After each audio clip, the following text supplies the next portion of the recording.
Okay, so let's say you're looking for high relative volume, which obviously is probably one of the most important things to have on top of relative strength, but you're in the middle of a trading day. So yeah, duh, it's really easy for somebody after the fact to show you these candles and go, wow, look at that volume. But if it's like 10:30 in the morning, you can't tell what's going on because the volume candle on this thing is like down there. You can't tell where it's going to end. So hindsight's 20/20, but how can you see these things starting to develop? You're going to do two things. First, you can just straight up look at the volume buzz. So if you have TC2000, volume buzz will tell you how much the volume is overall, candle by candle, versus previous times of the day for that stock. So this will compare the average volume that you see at 10:30 a.m. every single day this whole year to today. And usually anything you touch, you want to see it in the green. If it's not in the green, then it's showing less relative volume. Although you might be able to find some gems because you're catching the volume as it's increasing. You're catching the start of the move. And that's the second way. This is how you're going to find it the second way.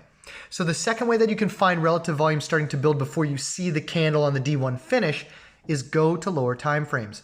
So for example, we could tell that KR was starting to build relative volume, obviously around 10 or 11 o'clock. You can see this big pop right through here. You can see that big candle.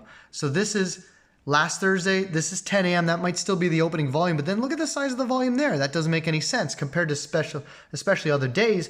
You can see on lower time frames. You can even go to the 30 if you want. You can go down to the 15 if you want. You want to see where the volume is through all the time frames. So go down through all the time frames, take a look at the curve of the relative volume, make up your own guess. You want to see it start to build and grow.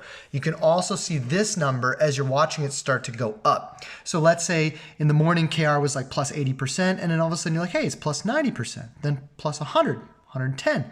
Cool, you can see it starting to grow or increase.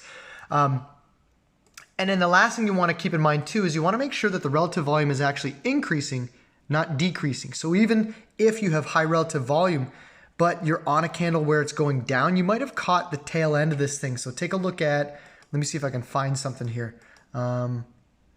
REGN's a decent example. Flex is the best example. Okay, so Flex, even though this is another green candle and things are going up even further, you can tell that all the magic really happened on this day. And if we go down lower time frames, we can see where the spike in the volume is, and it's right here. This is where all the big volume was. So this sort of zone right through here, and now it's a big pullback. And this is on the 1 hour, but you can go down even further to the 30 minute and you can see where all the action was through here. So this is where the trade happened.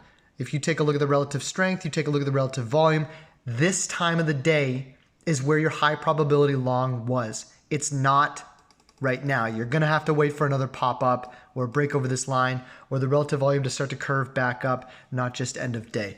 Hopefully that helps clear up, like, you were able to find these damn things before the end of the day, because I know that's really frustrating for people. They go, well, why can't I find these high relative volume charts in the middle of the day? Well, the reason is you can't tell what the volume's going to be by the end of the day. But if you use the volume buzz, plus see it going up, plus scan the lower time frames and analyze, you can find them.